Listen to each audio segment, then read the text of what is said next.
తండ్రి కుమార పరిశుద్ధాత్మకు మహిమ కలుగునుగాక. ఈనాటి జీవవాక్యం. నేను గంపెడాశతో ఓర్పు వహించి ప్రభువు కొరకు కనిపెట్టుకొనియుంటిని.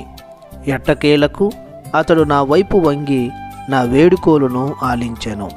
కీర్తన 40 వచనము 1.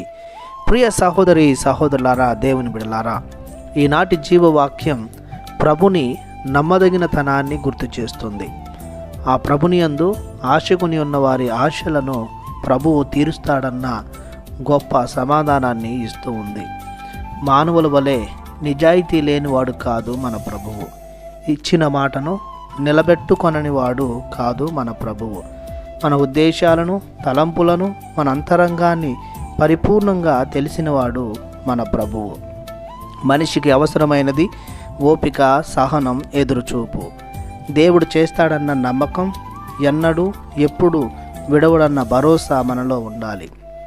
మనం నమ్మేది నరమాతృని కాదు, సర్వశక్తిగల సర్వేశ్వరుని, చెవియొగ్గి మనలను ఆలకించే పరమోన్నతుడిని, కన్నులెత్తి మనలను తిలకించే రాజాతిరాజును. కావున పరిపూర్ణ విశ్వాసంతో ఆశగొని ప్రభునిలో జీవించాలి. అప్పుడు మన కార్యాలను దేవుడు సఫలీకృతం చేస్తాడు. ప్రతి మనిషిలో ఉండాల్సింది గంపడెంత ఆశ. ఆశతో అడుగువారికి అంతయు సాధ్యమే. వినాశకరమైన గోతి నుండి, బురద గుంటల నుండి, పాపాంధకారము నుండి, దుష్టశక్తుల నుండి దేవుడు ఎల్లప్పుడూ మనల్ని కాచి కాపాడుతూ ఉంటాడు. ఆయన మన్నలను మనకు ఎల్లప్పుడూ దయచేస్తూ ఉంటాడు.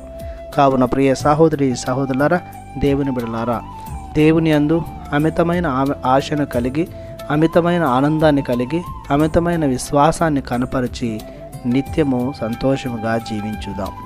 ప్రార్థించుదాము. పరిశుద్ధుడైన మా దేవ, మీ అనలేని ప్రేమకు, కృపకు వందనాలు చెల్లిస్తున్నాము. దయతో మమ్మ దీవించండి. శాంతి సమాధానం మాకు నిండుగా ఇవ్వండి.